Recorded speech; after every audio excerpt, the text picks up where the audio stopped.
हरे कृष्णा। राधे राधे दोस्तों, कैसे हैं आप सभी लोग। आशा करती हूँ कि आप सारे फ्रेंड्स बहुत ही ज़्यादा अच्छे होंगे। मैं भी बिल्कुल ठीक हूँ और आप सभी मित्रों का मेरे चैनल इंडियन ब्लॉग शिखा में बहुत बहुत स्वागत है।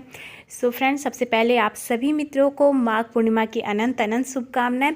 आज मैं आप सभी के साथ शेयर करने जा रही हूँ माघ पूर्णिमा की पूजा विधि। किस प्रकार से हमें पूजा करनी है आज इस वीडियो में जानेंगे और साथ ही जानेंगे कि हमें माघ पूर्णिमा का पर्व कब मनाना है। तो जैसा कि 2024 में 23 फरवरी को दोपहर 3:33 से जो है माघ पूर्णिमा तिथि प्रारंभ हो रही है और 24 फरवरी को शाम को 5:59 तक तिथि रहेगी। तो पूर्णिमा का पर्व हम उदया तिथि में 24 फरवरी को मनाएंगे। माघ पूर्णिमा के दिन आपको किस प्रकार से पूजा करनी है वो हम चलिए जान लेते हैं। इस दिन व्रत, उपवास, स्नान, दान, जप तप का अत्यंत महत्व है। तो माघ पूर्णिमा के दिन सबसे पहले आपको सुबह ब्रह्म मुहूर्त में उठना है, अपने घर की साफ सफाई कर लेना है, दहलीज पूजन कर लेनी है, जैसा कि मैं आप सभी को हमेशा बताती हूँ। और सबसे पहले आप सूर्य भगवान को अर्घ दें। माता तुलसी की पूजा करने के पश्चात आपको अपने मंदिर में आके सर्वप्रथम गणेश जी की पूजा करनी है, गरुड़ देव की पूजा करनी है। अगर आपने अपने मंदिर में श्रीयंत्र विराजमान करके रखा है तो माँ लक्ष्मी का स्वरूप श्रीयंत्र है, उनकी पूजा विशेष रूप से करें। माघ पूर्णिमा में भगवान भोलेनाथ की पूजा अर्चना का विशेष महत्व होता है। इस प्रकार से आपको जो है अपने घर के मंदिर में भगवान भोलेनाथ की पूजा करनी है, माता लक्ष्मी जी, श्री हरि नारायण विष्णु जी की पूजा करनी है, सर्वप्रथम आपको गणेश जी की पूजा करनी है। इस प्रकार से आपको माघ पूर्णिमा के दिन विधि विधान से गणेश जी की पूजा, श्री हरि भगवान विष्णु, माता लक्ष्मी, अपने समस्त देवी देवताओं की पूजा आपको इसी प्रकार से करनी है। सुंदर अभिषेक करना है, जैसा कि मैं आप सभी के साथ शेयर कर रही हूँ। देखिए, जल में तिल अवश्य मिलाएं क्योंकि माघ पूर्णिमा में स्नान दान का विशेष महत्व होता है। तो इस प्रकार से जो है माघ की पूर्णिमा पे हमें अपने भगवान श्री हरि विष्णु जी, माता लक्ष्मी जी एवं श्री हरि विष्णु जी के विभिन्न स्वरूप जैसे कि बाल गोपाल, शालिग्राम जी महाराज का स्नान का विशेष महत्व होता है। तो आप पंचामृत से स्नान करा सकते हैं। जल में तिली डालकर, थोड़े से जो है तुलसी के पत्र डाल के, पुष्प डाल के और थोड़े से इत्र डाल के प्रभु को स्नान कराएं। सुगंधित जल से आप प्रभु को स्नान कराएं और उनका विधि विधान से पूजा अर्चना करें, सुंदर सा श्रृंगार करें। देखिए, माघ पूर्णिमा अपने आप में विशेष महत्व रखता है। साल में 12 पूर्णिमा पड़ती है, जिसमें से माघ पूर्णिमा का अपना एक विशेष महत्व होता है। इस दिन हम जो भी पूजा पाठ करते हैं, दान पुण्य करते हैं, जप तप करते हैं, उसका हमें अनंत गुना फल प्राप्त होता है। इस प्रकार से आपको अपने घर के मंदिर में श्री हरि भगवान विष्णु जी की पूजा अर्चना करनी चाहिए। इस दिन सत्यनारायण भगवान की कथा भी कही जाती है। तो आप सत्यनारायण भगवान की कथा जो है पंडित जी को बुलाकर सत्यनारायण भगवान की कथा सुन सकते हैं, नहीं तो आप स्वयं से भी सत्यनारायण भगवान की कथा कह सकते हैं। इस दिन आप पंजीरी का भोग लगाएं और इस तरह से प्रभु को फल का भोग लगाएं। यहाँ पर मैंने दूध का भी देखिए भोग लगाया।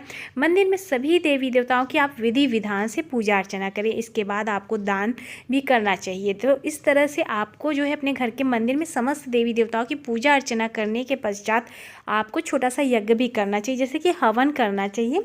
हवन की विधि मैंने आप लोगों के साथ पहले भी शेयर की है, जिसकी ये डिटेल अगर आप देखना चाहते हो तो मेरे चैनल पे जाके पूर्णिमा की हवन विधि अगर आप देखेंगे तो वहाँ पर मैंने डिटेल से बताया कि आपको किस प्रकार से हवन करना है। तो इस प्रकार से आपको हवन की समस्त तैयारी कर लेनी है।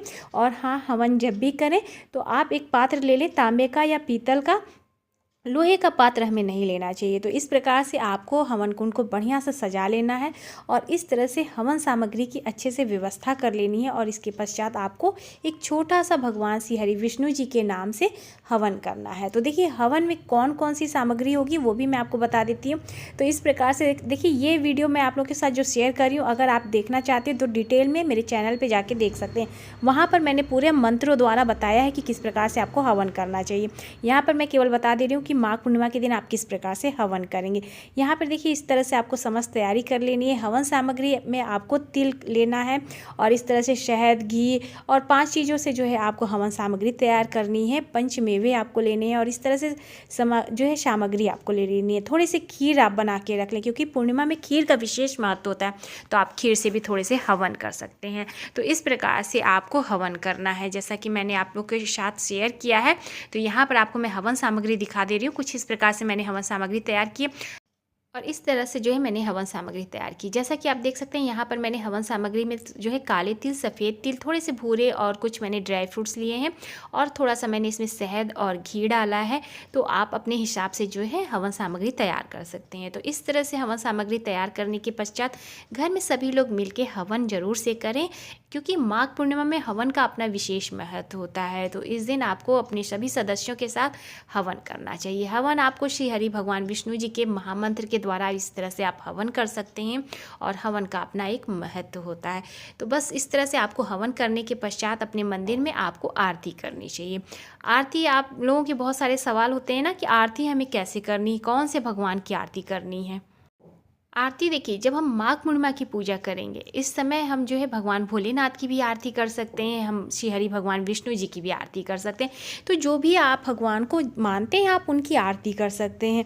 तो इस तरह से आपको अपने घर के मंदिर में जो है माघ पूर्णिमा के दिन सुबह स्नान वगैरह करने के पश्चात विधि विधान से श्री हरि भगवान विष्णु जी, भोले बाबा की, मंदिर में सभी देवी देवताओं की पूजा अर्चना करनी चाहिए। इसके पश्चात आपको इस तरह से जो है हवन करना चाहिए। हवन करने के पश्चात आपको आरती करनी है। आरती करने के बाद आपको जो है दान पुण्य करना है। तो दान पुण्य में आप जो है आज के दिन जैसे कि आप अन्न का दान कर सकते हैं, फल का दान कर सकते हैं। देखिए, दान पुण्य अपनी श्रद्धा और सामर्थ्य के हिसाब से किया जाता है। हम जितना दान करते हैं उसका हमें अनंत गुना प्रभु हमें देते हैं। तो दान हमेशा जो है कभी भी बता के नहीं किया जाता, केवल अपनी सामर्थ्य के हिसाब से दान किया जाता है। तो बस इस तरह से आपको दान पुण्य करना है। तिल का विशेष महत्व होता है, तो तिल से हम आपको जो है हवन करना है। तो बस इस तरह से माघ पूर्णिमा के दिन आपको अपने घर के मंदिर में पूजा अर्चना करनी है। वैसे मैंने माघ पूर्णिमा की पूजा के लिए डिटेल से आप लोगों के साथ कई बार वीडियो शेयर किया है। तो बस इस तरह से जो है आपको अपने घर के मंदिर में पूजा करनी है। सो बस यहाँ पर हवन हो जाने के बाद आपको इस तरह से आरती करनी है प्रभु की। आरती करने के पश्चात सभी लोग आरती में रहें, पूरे घर में आरती दिखाएं, प्रभु से क्षमा प्रार्थना करें और इस तरह से आपको माघ पूर्णिमा के दिन पूजा अर्चना करनी है। जो भी व्यक्ति अगर व्रत करते हैं तो व्रत करके आप अपने इस तरह से पूजा पाठ कर सकते हैं। अगर आप व्रत नहीं भी करते हैं तो भी आपको इस तरह से पूजा पाठ करनी चाहिए। पूजा पाठ करने से हमारे पापों का नाश होता है और हमें उसका अनंत गुना फल प्राप्त होता है। तो बस इस तरह से माघ पूर्णिमा के दिन आपको अपने घर के मंदिर में पूजा अर्चना करनी है। सो उम्मीद करती हूँ आप सभी मित्रों को आज की मेरी ये वीडियो पसंद आई होगी। तो वीडियो को लाइक कीजिएगा, ज़्यादा से ज़्यादा शेयर कीजिएगा। चैनल पर मेरे पहली बार आए हैं तो मेरे चैनल को भी सब्सक्राइब कीजिएगा, इंस्टाग्राम पे फॉलो करिएगा। मैं मिलूंगी आप सभी मित्रों को नए से अच्छे से वीडियो के साथ। तब तक के लिए हरे कृष्णा, राधे राधे, जय श्री राधे।